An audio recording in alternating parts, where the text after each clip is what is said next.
Muy buenas a todos, sean bienvenidos a un nuevo capítulo del podcast de HR Performance. Estamos muy felices de tenerlos acá, de poder estar un nuevo capítulo hablando de los temas de gestión de capital humano que son contingentes hoy en día.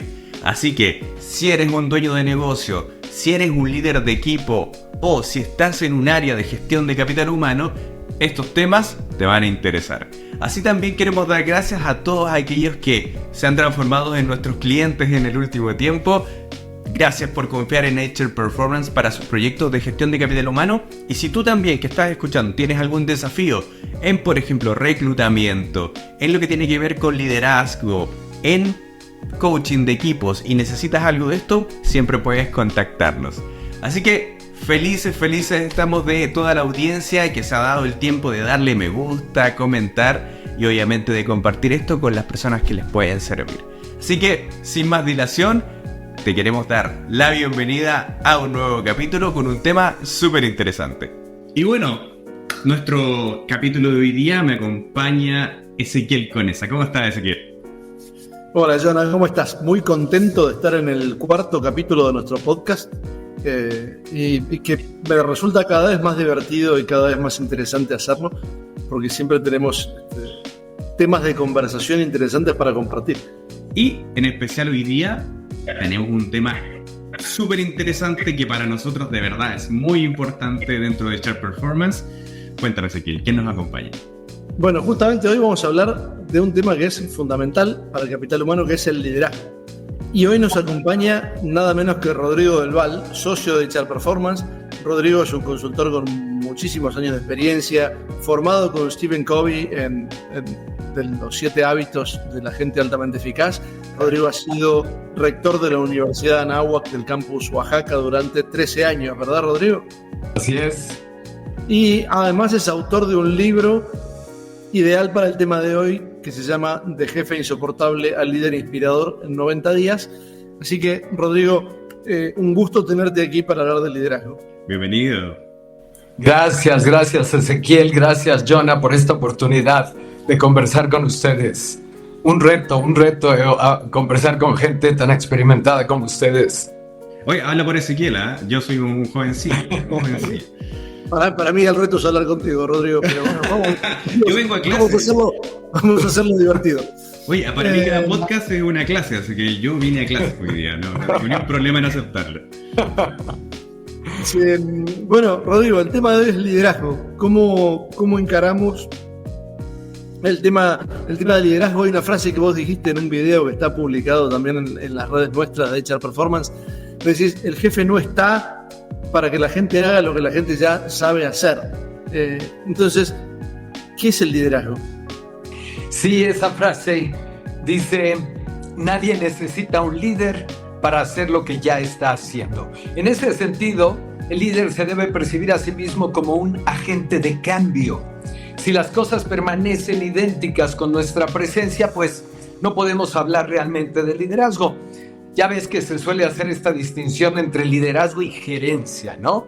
Ajá. La gerencia está más en el orden de la administración, de gestionar lo que existe, de hacer eficiente lo que existe, pero sin necesariamente grandes cambios.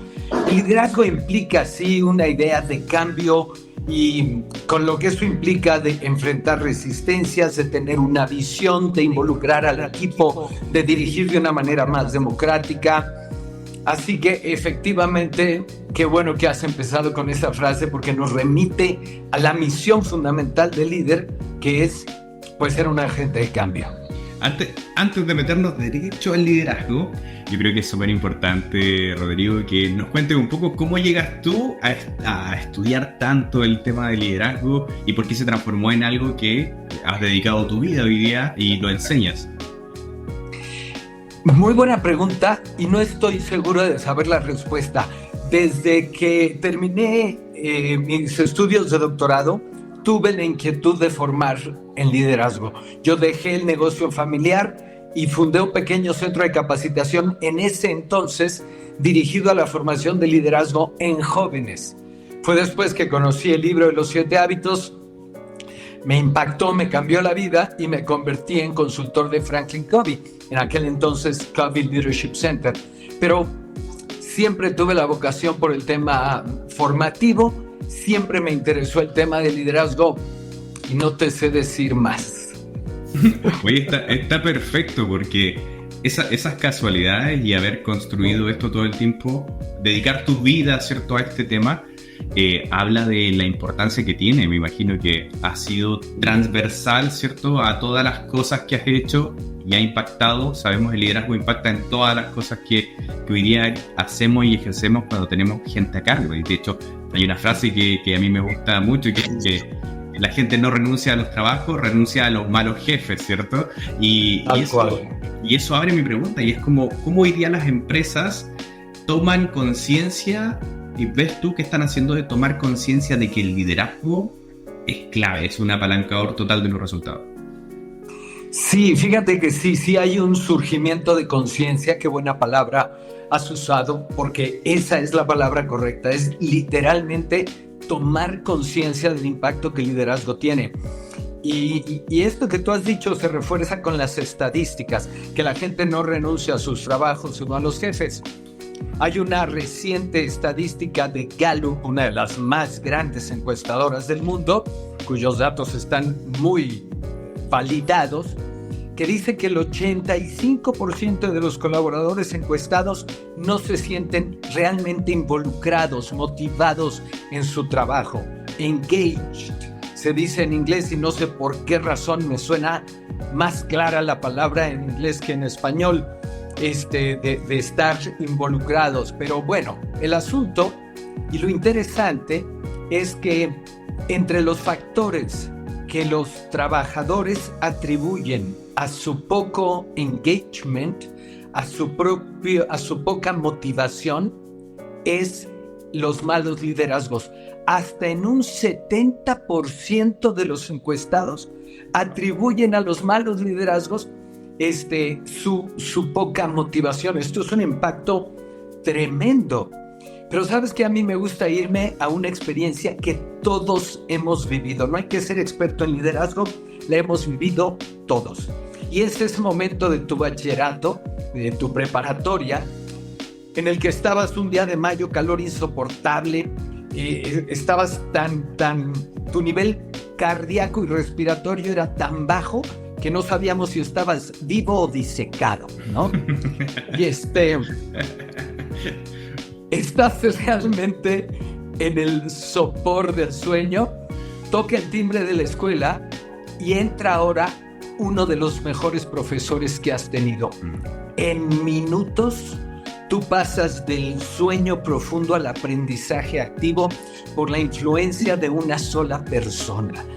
Cuando llevamos esto al mundo organizacional, imagínense ustedes lo que significa que los malos liderazgos tengan a su equipo en bajísimos niveles de desempeño, pudiéndolos tener en los niveles del entusiasmo creativo, de la participación.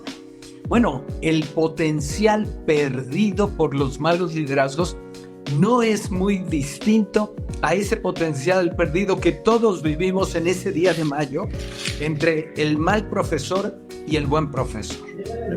Me parece buenísimo lo que estás trayendo, Rodrigo. Me hiciste acordar a un profesor mío del MBA que daba nada menos que matemática financiera. Y la daba a una velocidad, pero te aseguro que tenía a toda el aula sobre la punta de los talones, sobre la punta de los pies, 45 minutos sin respirar. Y hablaba como un locutor de radio dando términos y condiciones de un concurso. Pero estamos todos en un nivel de atención impresionante. Ahora me quedo pensando, también me pareció muy interesante cómo hiciste una polaridad entre desempeño bajo y alto entusiasmo, ¿no? Mira, sí. Entonces, me parece interesante. Entonces, el líder lo que genera es alto entusiasmo. Y me quedo pensando cuando hacemos, y lo hemos hablado esto varias veces, cuando empezamos en proyectos de desarrollo organizacional o de intervenciones en empresas, que siempre nos gusta pensar el triángulo de estructura, estrategia y cultura. Y cómo escuchamos muchas veces lo primero que escuchamos es una queja de que la gente no se compromete, la gente no trabaja bien, la gente no sé qué. Y como nuestro error es de alguna forma dar vuelta a la pregunta es, ok, ¿y cómo haces para que la gente no se comprometa. Porque y como devolviendo entonces arriba de esto está justamente el liderazgo, que es lo que permite armar después este triángulo de estrategia, estructura y cultura, pero que depende de un liderazgo. Entonces, vos que sos el autor del libro de Jefe Insoportable al Líder Inspirador, ¿cuáles son las etapas para llegar al liderazgo? ¿Cuál es el proceso transformacional que atraviesa un jefe insoportable para convertirse en líder inspirador? Buenísima pregunta, Ezequiel. Primero, quizás un breve comentario sobre los jefes insoportables, porque la mayoría de nosotros no nos consideramos uno, porque el término es un poco radical y todos decimos yo no soy insoportable. Y es cierto, la mayoría no somos insoportables, somos simplemente jefes mediocres, ¿ok? Estamos en esa zona gris de no ser inspiradores sin ser tampoco insoportables. Me refiero a conductas que son muy típicas, como el jefe sumamente centralista, como el jefe que delega a destiempo, que delega en exceso y a la gente le sigue pidiendo que todo se haga en los tiempos originalmente marcados, ¿no? O sea, le delega 10 cosas y luego 5 más, pero sin cambiar las fechas de las 10 originales. El jefe que compara a sus colaboradores, el jefe que tiene preferencias, el jefe que habla en exceso, el jefe que no es democrático, no escucha, el jefe que nunca da retroalimentación y la gente está siempre teniendo que adivinar si su desempeño está siendo el deseado, el jefe que no da retroalimentación positiva, no motiva, no agradece. Estas son conductas muy comunes. Yo he tenido varias de estas que acabo de mencionar, sin considerarme un jefe insoportable, pero sí con rasgos que merman, que reducen de alguna manera el desempeño. Entonces, primero, visualizar que jefe insoportable podemos ser muchos de nosotros o tener al menos algunos de estos rasgos que sí merman la efectividad de la gente. Y después, regresando a tu pregunta, ¿cuál es el proceso?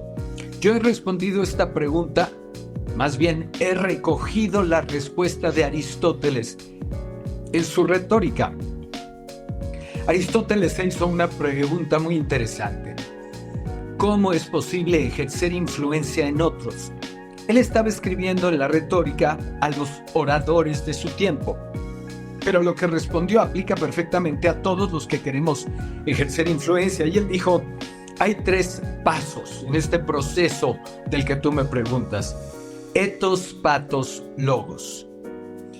El ethos es el carácter del líder. Eres justo, honesto, responsable, trabajador, disciplinado, transparente, o eres mentiroso, injusto, explosivo. Solamente teniendo un carácter íntegro puedes ejercer confianza. Después viene el pathos, que a mí me tiene muy impresionado, quizás por mi estilo personal. Y el pathos se refiere a hacer una conexión con tu equipo. No necesariamente al nivel de amistad. Yo les suelo decir a las personas a quienes doy coaching o en el curso, mira, la gente no quiere otro amigo con el que comer una carne asada los sábados sobre el fútbol. Quiere un buen jefe. Y a veces los jefes nos confundimos y cuando nos dan cursos humanistas, entonces compramos donas los viernes o invitamos a la casa a nuestros colaboradores el sábado, creyendo que eso suple nuestro centralismo y todo lo que dije antes. Repito, la gente no quiere otro amigo, quiere un buen jefe. De modo que en este nivel del pathos, lo que queremos es fortalecer la relación jefe-colaborador para que sea posible el diálogo robusto. Ahora, si quieren, continúo con el proceso y si quieren después regresamos a este punto del diálogo. Entonces, ethos, pathos y por último el logos. Logos, como saben en griego, significa la palabra. Lo que el líder dice, sus instrucciones, sus consejos, su retroalimentación, lo que hablamos ejerce influencia solo si nuestra relación generó apertura y si nuestro carácter generó confianza. Entonces esa es la secuencia. El ethos genera confianza, el pathos genera apertura de tu equipo y el logos generará influencia. Ahora sí, lo que digo puede ser escuchado y absorbido por mi equipo y puedo ejercer un cambio cuando he logrado previamente trabajar en el pathos y en el ethos. A mí me hizo sentido, ¿te acuerdas en nuestro último podcast que tuvimos a Majo? Majo nos hablaba de que los equipos de alto desempeño son aquellos que son capaces de definir muy bien las interacciones, ¿ya? Y no hacer una relación de amistad, sino que más bien la lógica de definir bien las relaciones hacía que los equipos se conectaran, y me imagino que desde el rol del líder se vuelve crítico. De hecho, un líder insoportable o un jefe insoportable, con dos cosas de las que dijiste, yo ya lo quiero matar seguramente. Sí, y es buenísima esa imagen de Majo, es buenísima porque él dice, unos que están jugando básquetbol no necesariamente son amigos, pero sí tienen que clarificar sus interacciones, ¿verdad? Cómo nos movemos, cómo creemos en el otro. No eres mi amigo, pero tengo que confiar en que tú eres la mejor persona para este tiro de 3 puntos. Esta es una muy buena distinción, y algo similar sucede en la relación jefe-colaborador. No tenemos que ser amigos, pero nuestra interacción debe ser saludable. ¿Qué significa eso? Confianza para tomar decisiones, para decir la verdad, para darte retroalimentación, para recibirla, etc. Eso hace interacciones saludables. Me parece súper interesante y me quedo pensando en que la mayor parte de los jefes que buscan ayuda para mejorar su liderazgo parten de la pregunta equivocada. Entonces, ¿qué es? ¿Cómo logro influenciar sobre otros? ¿Qué es el logos? Un momentito. Antes del logos, el pathos. Y antes del pathos, el ethos, que es mirarme a mí mismo, no solamente desde lo conductual, ¿no? Y ahí pienso un poco en todo el paradigma del coaching, que es, no se trata de cambiar conductas, se trata de darme cuenta del modelo de creencias en el que estoy basado. Y me viene a la memoria una anécdota de un coachee que me decía una vez, tenía problemas liderando gente, era un jefe insoportable. Me decía, ¿sabes qué pasa, Ezequiel? Yo soy un eterno insatisfecho. Y se quejaba de la gente. Y a mí se me ocurrió decirle, claro, por eso la gente no trabaja como vos te gusta. No entiendo. ¿Por qué? Porque si vos sos un eterno insatisfecho y yo no hago nada, vas a estar insatisfecho. Y si me esfuerzo mucho, sí, sí. A mí por resultado, lo más racional de mi parte es minimizar el esfuerzo. Claro. Entonces, por ahí no se trata de ser bueno o malo. Creo que los malos jefes lo hacen con las mejores intenciones y poca conciencia del impacto que tienen. Y creo que vos tenés todo un capítulo para hablar de niveles de conciencia en este ethos, ¿no? Efectivamente, sí, yo voy desarrollando este proceso, ethos, pathos, logos, y a mí personalmente me ha cuestionado mucho en mi vida este nivel del ethos, porque yo viví ciego de mí mismo mucho tiempo. Yo hoy día soy una persona con la que se puede vivir. No soy encantadora, pero hoy se puede vivir conmigo. Yo a los 18 años era un tipo insoportable.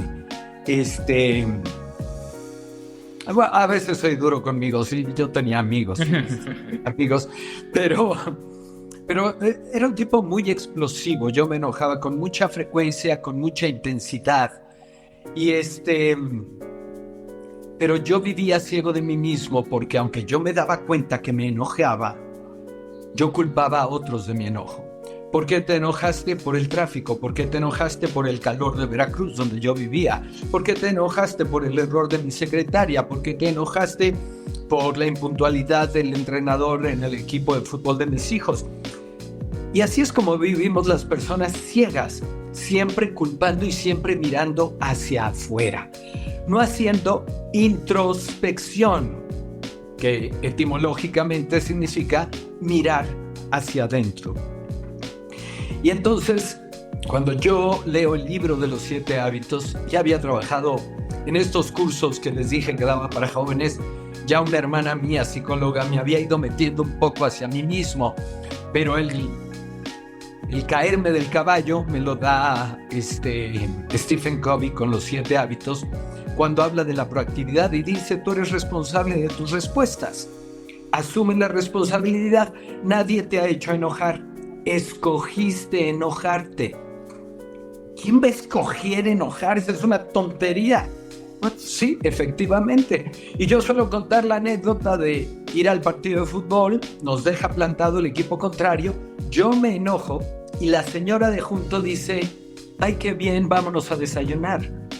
A todos nos dejaron plantados, pero yo me enojo y la señora aprovecha la oportunidad para irnos a desayunar. De modo que yo he decidido enojarme y ella ha decidido sacar algo positivo de la cancelación del partido. Ese tipo de cosas me abrieron los ojos.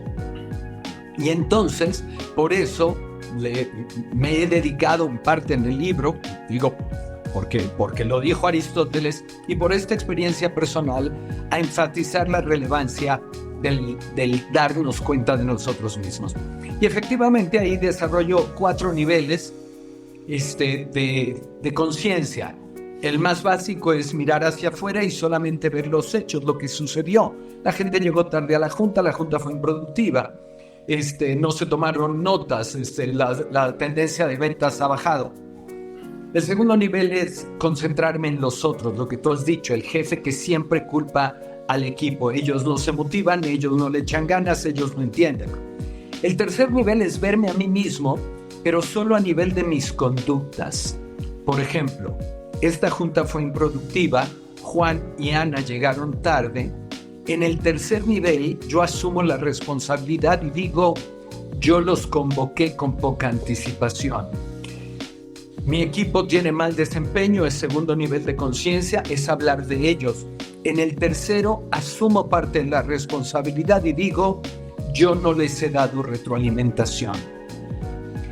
Pero hay un cuarto nivel que me tardé en descubrir, y es que no basta identificar mis acciones, porque la profundidad está en mis paradigmas y mis motivaciones. Ejemplo, no di retroalimentación, decíamos antes, esa es mi conducta.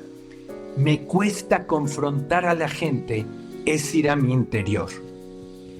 O yo domino las reuniones, por eso la gente no participa. Segundo nivel, la gente no participa. Tercer nivel, yo domino las reuniones. Cuarto nivel, me gusta sobresalir. Porque yo podría dominar las reuniones porque efectivamente los demás son incapaces. Si yo estoy frente a niños de primero de primaria, probablemente yo deba dominar la reunión. Pero puede ser por otra razón, y es que me guste sobresalir. Entonces, llegar a este cuarto nivel obviamente me da más luces de qué es lo que realmente tengo que arreglar. No solamente callarme en las reuniones, tengo que dominar mi deseo de sobresalir, tengo que dominar mi ego.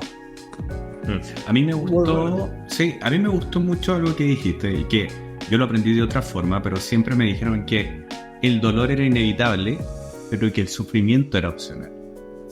Wow. Claro, que me golpee algo y me duela es inevitable, ¿cierto? Me llegó el dolor, pero que yo esté toda la semana diciendo: ay, la vez que me pegué, mira, resulta que iba caminando, y se lo cuento a Pedrito y a María y se lo cuento a todo el mundo, extiende mi sufrimiento de algo que perfectamente podría haber muerto ahí. Tal cual. Y lo segundo, que yo siempre igual, lo que tú hablaste de los niveles de conciencia, yo siempre lo había escuchado como en 3 niveles, que es, primero identifico la emoción, ¿cierto? Identifico, me enojé. Oye, ¿sabes qué? Me enojé. Hoy estoy triste, o me pasó tal cosa. En el segundo nivel lo conocía como, me pregunto el por qué. ¿Por qué esto me enoja, cierto? ¿Por qué esto me hace sentir feliz? ¿Por qué llego a este estado?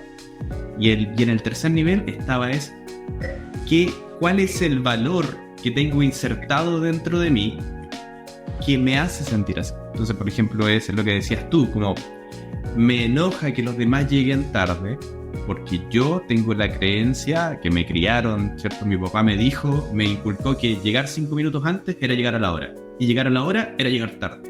Y yo lo creí tanto dentro de mí, y es algo que vive tan eternamente dentro de mí, un valor que creo tanto en él, que condiciona mis emociones luego, cada vez que me enfrento a algo. Pero claro, desde el punto del liderazgo me encantó la definición. Es algo que voy a utilizar sí o sí porque lo encuentro bueno. Pero, ¿sabes qué? Que lo que tú dices me parece a mí que es como una secuencia de 3 excelentes preguntas, pero que ya están en el 4º nivel de conciencia. Porque ya es mirarme a mí mismo, ya es mirar hacia adentro. Entonces, digamos que mis 4 niveles son mirar hacia afuera, mirar a los otros, mirar los hechos, mirar a los otros, mirar mis acciones, y en el 4º, que es mirar mis emociones, mis paradigmas y mis motivos, ahí encajan muy bien tus preguntas. Esta emoción que siento, ¿qué me dice de mí? Susan David, en su libro de agilidad emocional, usa una frase maravillosa, simple, muy breve. Dice: las emociones son un dato. ¿Qué me dice este coraje que siento? ¿Qué me dice esta envidia? ¿Qué me dice esta tristeza? La tristeza nos dice a todos los seres humanos que hemos perdido algo valioso. El coraje nos dice, en cambio, que vemos el riesgo de perder algo valioso. Por eso nos enojamos para protegerlo.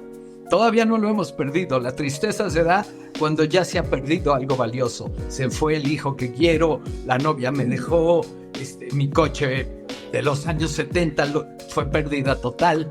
Entonces se da la tristeza. Pero el coraje es una emoción que me da otro dato. Déjame hacer una nota de traductor. Para los que no están en México, el coraje en México es el enojo, no la valentía. En otros países, entonces, sí. Cuando Rodrigo habla de coraje, no está hablando de valentía, está hablando de enojo. Exacto. Anger, no courage. Ajá. Claro, oye, buena nota, porque aprovechamos de saludar a todos quienes nos escuchan en Argentina, en Colombia, en Chile, en México, en España, desde donde en HR Performance operamos en todos estos países, así que también está perfecta la aclaración. Creo que voy a tener que pensar a colocar ese subtítulo ahí abajo para las traducciones, va a estar bueno. Bueno, así que entonces el trabajo de jefe a líder empieza siendo un trabajo de desarrollo personal, en definitiva, ¿no? Claro, efectivamente. Por eso está tan en boga, por ejemplo, la inteligencia emocional, que tiene que ver con esta capacidad. Las inteligencias emocionales o las competencias de la inteligencia emocional empiezan justamente con el autoconocimiento. O sea, los autores de la inteligencia emocional dicen que la primera es el autoconocimiento. Y como has dicho, John, a darme cuenta de esta emoción. ¿Qué me dice esta emoción?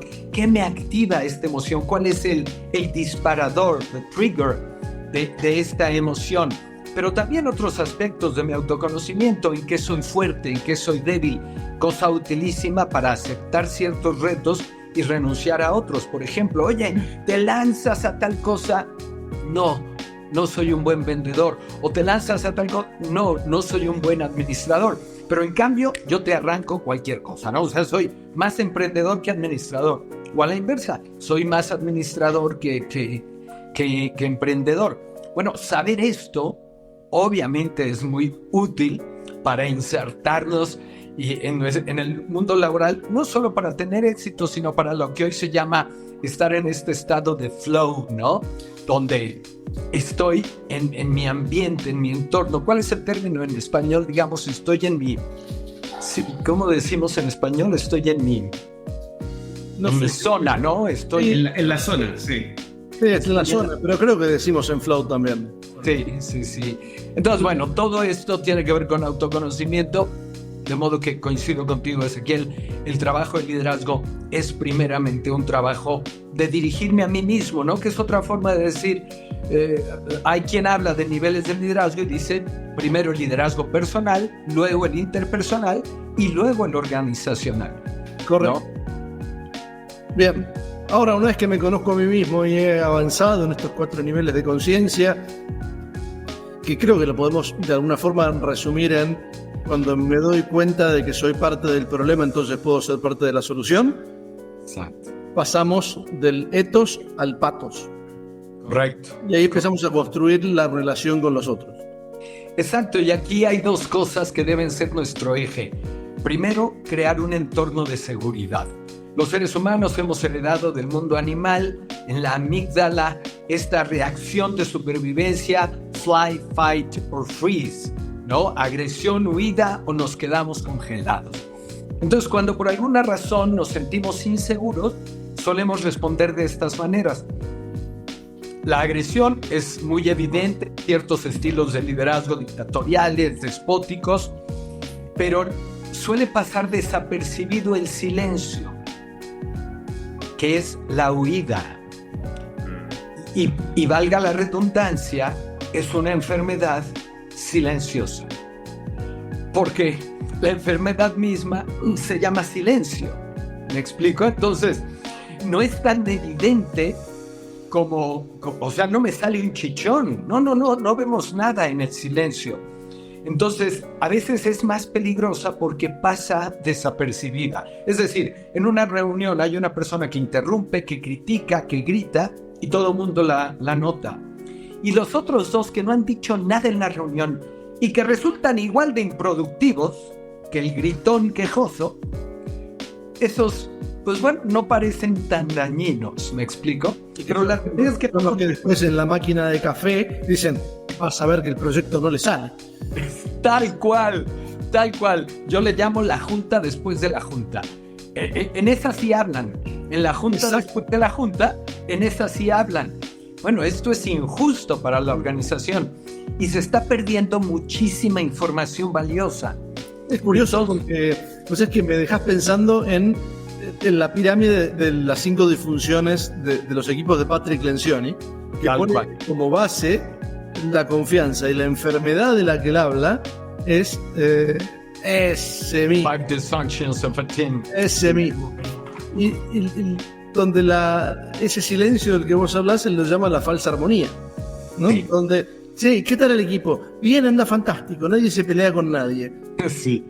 Tampoco nadie dice la verdad, pero no nos peleamos. Claro. Pero es interesante, sobre todo los equipos que son transnacionales, porque diferentes culturas tienen diferentes acercamientos a la confrontación y al conflicto, y digo la palabra conflicto de vuelta como Lencioni en un sentido positivo, ¿no? Al debate productivo de ideas, y en algunos lugares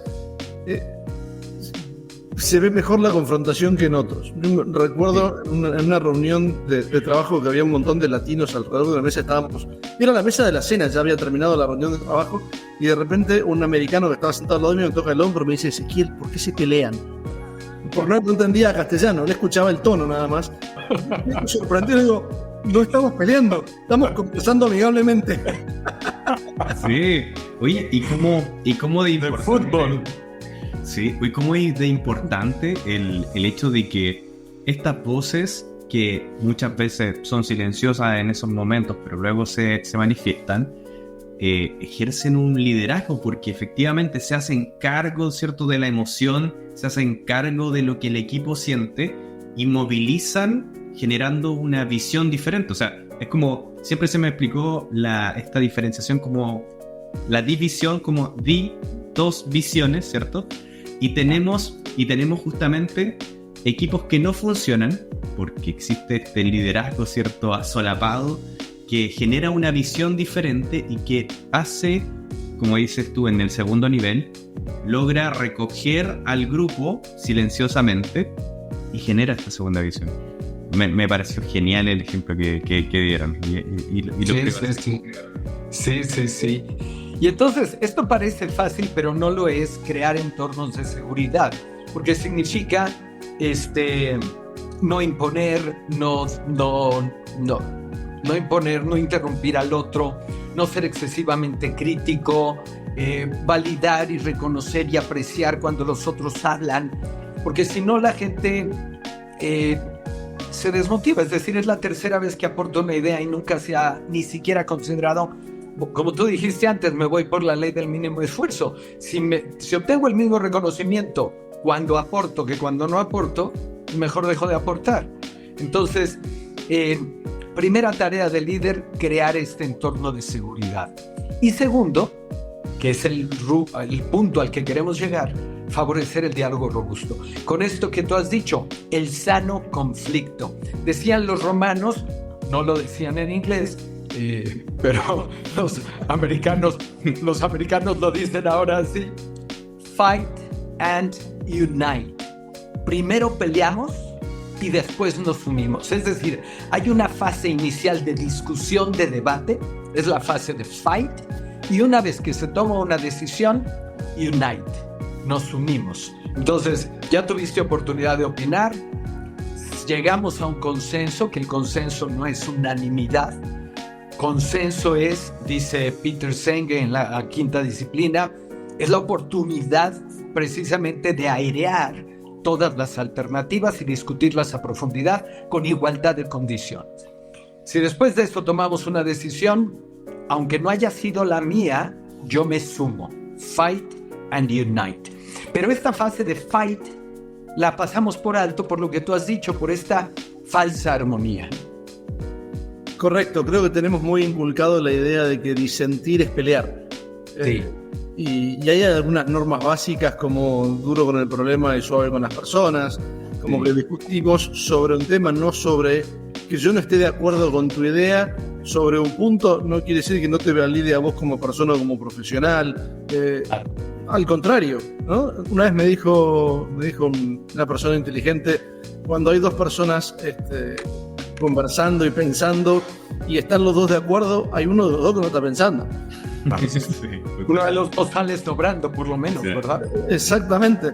Entonces, está bueno el conflicto, está bueno el disenso, está bueno la diferencia de ideas para crear algo nuevo. Pero hay que establecer esto como reglas mirá, porque hemos crecido con otras reglas, donde si yo digo algo en la escuela, vos ponías ejemplos de la prepa hace un rato, si yo digo algo en la escuela y un compañero me corrige delante de la profesora, es visto como un traidor. No es visto como gracias por enriquecer mi idea o qué bueno que construyamos conocimiento entre todos. Sí. Porque nos han criado para, si hablo, es para demostrar que sé y no para aportar al pensamiento colectivo. Y eso es súper dañino para las empresas. Y hace un rato decías algo que me parece súper interesante, que es cómo la amígdala funciona, tiene una primera función que es la supervivencia. Y esto, hay un neurólogo, Sharmin Sisad, un neurólogo americano, que habla de inteligencia positiva. Básicamente muestra que el cerebro a veces funciona desde el centro, desde el tronco encefálico, en el modo ese de supervivencia, y a veces se enciende la corteza cerebral, ¿no? Que tiene que ver con cómo me tomo las cosas. Y en general, donde no hay seguridad, funcionamos desde la supervivencia, y esto es lo que notamos cuando vamos a una empresa. ¿Cuál es la principal función de todos los empleados de una empresa? No tener la culpa. La segunda preocupación es que alguien encuentre la solución, pero primero no tener la culpa. Y fíjate que por eso yo describo que en cada nivel hay una enfermedad. En el nivel de Letos, cuya tarea es la introspección, la enfermedad es la ceguera, esta incapacidad de verme. En el Pathos, donde el objetivo es el diálogo, la enfermedad no es el silencio, es la competencia. La competencia interna es la generadora de agresión y de silencio, pero la raíz está en la competencia. Se fortalece tanto el ego que se da lo que tú has dicho. Si alguien va a ser culpable, tiene que ser alguien más, no yo, y eso nos mete en una competencia. Y si estamos constantemente evaluados, pues se trata de sacar una mejor calificación que los demás. Pero aquí es donde viene el trick. Si tú y yo somos competencia, Ezequiel, ¿por qué escucharía tu retroalimentación? Más bien parto de la premisa de que tú me vas a decir algo engañoso. Si tú eres mi competencia, ¿por qué yo te daría retroalimentación para mejorar? Si tú y yo somos competencia, Jonah, ¿por qué te daría el recado de que te acaba de llamar un cliente? ¿Sí me explico? Entonces, si tú y yo somos competencia, ¿por qué yo voy a dar retroalimentación honesta al jefe y quedar yo mal? Mejor yo callo y a ver si otro es el valiente que le dice al jefe la verdad. Entonces, por eso la competencia es el verdadero enemigo del diálogo. Me parece buenísimo. Y además la competencia da cuenta de que tu objetivo y mi objetivo son por lo menos distintos, si no incompatibles. Claro. Sí. Y en realidad, si somos parte de un equipo, hay un supuesto que dice que tenemos un objetivo común, pero que no está siendo prioritario. Sí. Y bueno, para terminar la idea, la enfermedad del logos es la resistencia, porque como el tercer nivel es el nivel del cambio, el logos es el nivel, el ethos fortalece mi carácter, el pathos nuestro diálogo, y el logos es hacer crecer al otro. Ethos, crecer yo, pathos, hacer crecer la relación, y en el logos, hacer crecer al otro. Ahí ya me estoy moviendo al tercer nivel, tenemos también 2 tareas. Desarrollar al equipo y ser un agente de cambio. Porque si mi liderazgo no hace crecer a mi equipo y siguen dependiendo de mí, no fui realmente un líder. Y si las cosas permanecen igual tras mi llegada, no fui tampoco un líder. Entonces, el culmen del liderazgo es esto. Yo fui un desarrollador de personas y fui un agente de cambio.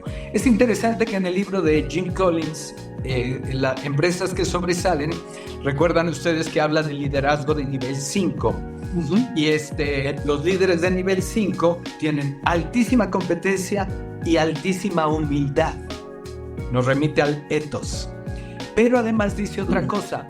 Los líderes de nivel 5, cuando se van, los resultados no decaen, porque han formado gente, sistemas y estructuras, de modo que ellos no son imprescindibles. Los líderes de nivel 4, cuando se van, es notoria la caída. Claro. Entonces eso me parece muy interesante. Yo tengo un amigo, fundador de una empresa que cotizó en bolsa, etcétera, un genio, pero curiosamente cuando él salió, unos pocos años después de su salida, la empresa dejó de cotizar en bolsa. La caída fue tal que salió de la bolsa, ¿ok?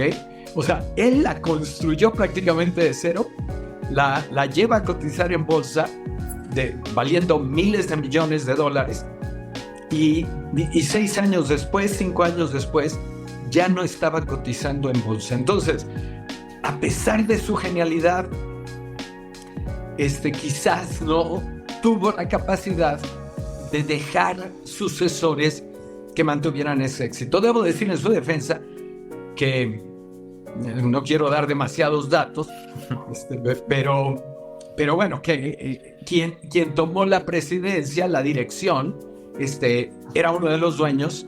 Era natural, digamos, que el dueño mayoritario se quedara con el negocio, pero ese dueño, pues bueno, no tuvo el mismo liderazgo. En fin, me alargué. No leyó el libro de Rodrigo. No leyó, claro. Oye, justamente, ya que hemos recorrido los 3 pasos, ya estamos casi llegando al final, pero Rodrigo, tu libro, ¿dónde lo podemos encontrar? En Amazon, para los que están en otro país, pues en Amazon. Aquí en México suele estar en Sanborns, en Gandhi y tal, pero bueno, este libro, y sí, está ahí disponible en Amazon. Buenísimo. Y Ezequiel, ¿dónde encontramos a Rodrigo? A Rodrigo lo encontramos en HR Performance, en la página web, escribiendo a negocios@hrperformance.com. Ya ven el riesgo de no hacer la formación en liderazgo con Rodrigo. Su empresa podría dejar de cotizar en bolsa. Oye, Rodrigo, ha sido un tremendo lujo tenerte. Queremos de verdad agradecerte este espacio, este tiempo que nos regalaste. Normalmente yo después de grabar tengo que editar el podcast un poco. Creo que aquí no tengo que editar nada, así que la tengo muy fácil. Siempre es un placer conversar con Rodrigo. Creo que desde el primer día que nos conocimos, que nos sentamos en la mesa de un restaurante, tuvimos conversaciones muy interesantes, así que estoy seguro de que este no será el último podcast de Rodrigo. Pues ojalá, yo le he disfrutado mucho. Gracias de verdad por la invitación y muy agradable la conversación y los aportes que ustedes han ido haciendo. Oye, nosotros igual queremos aprovechar de saludar a todos quienes obviamente ven el podcast. Queremos invitarlos a que si este podcast les gustó pueden revisar, ¿cierto? Este ya es nuestro 4º capítulo Y también, si tienes suficiente apoyo, vamos a tener a Rodrigo nuevamente acá hablando de liderazgo. O quizá, Rodrigo, podemos invitar a alguien más para contrastar, ¿cierto?, nuestras teorías de liderazgo y poder enriquecer sin competir, como nos enseñan. Exacto. También la idea de este ciclo de podcast es tocar diferentes temas del universo de capital humano. Así que si hay temas que les interesan, también los invitamos a anotar abajo qué temas les gustaría escuchar y en los próximos capítulos seguramente lo encontrarán. Sí, seguro. Ahora, antes de terminar, como siempre, vamos a dejar un pequeño espacio, Rodrigo, para que y Ezequiel también, para que podamos hacer un cierre y para que puedas saludar realmente a quienes nos escuchan. Rodrigo, todo tuyo. No, pues bueno, realmente quizás dejar con la reflexión de que es importante sí mirar hacia nosotros mismos y entender que nosotros somos parte del problema. He ido acuñando esta frase de que todos somos parcialmente culpables del problema en el que nos quejamos. Parcialmente, no estoy diciendo que el líder sea totalmente culpable del desempeño de su equipo cuando es malo, ni totalmente el responsable del buen desempeño. Todos tenemos nuestra propia responsabilidad, somos un sistema, no un ente aislado, pero todos somos parcialmente culpables, así que ojalá sigamos trabajando en mirarnos a nosotros mismos. Sí, por supuesto. Ezequiel. Yo voy a cerrar con una anécdota que cuenta Freddy Kaufman en un libro de él. Me parece que iba subiendo la escalera de su casa y patea un vaso de agua o algo que había dejado el hijo pequeñito en la escalera. Entonces, muy enojado, el padre dice: ¿quién dejó acá este vaso de agua? Y el hijo pequeñito, con la inocencia de los niños, lo mira y le pregunta: ¿y quién lo pateó? Me parece genial porque es tan fácil encontrar por qué los demás son culpables de todo, de por qué no llegamos a los resultados, de por qué yo no soy feliz. Es tan fácil echarle la culpa a otros que creo que el liderazgo empieza por mirar para adentro, y me gusta mucho el ethos y el desarrollo de la conciencia como primer paso. La mayor parte de los líderes, todos, por ahí, no sé, algún budista muy evolucionado, no, el resto de todos tenemos puntos ciegos y la evolución pasa por ahí. Es ahí cuando empezamos a ser seguibles, ¿no? Sí. Buenísimo. Y yo por último quiero agradecer a todos quienes ven esto. Si este podcast les gustó, obviamente lo quieren compartir con todos aquellos que ustedes creen que les puede servir. Y si quieren contactar con Ezequiel, con Rodrigo, conmigo, voy a dejar por aquí el correo de contacto y siempre estamos disponibles para, obviamente, ayudarte en tus desafíos en tu empresa. Que estén muy bien, de aquí nos despedimos, un abrazo. Chao, chao. Gracias. Gracias.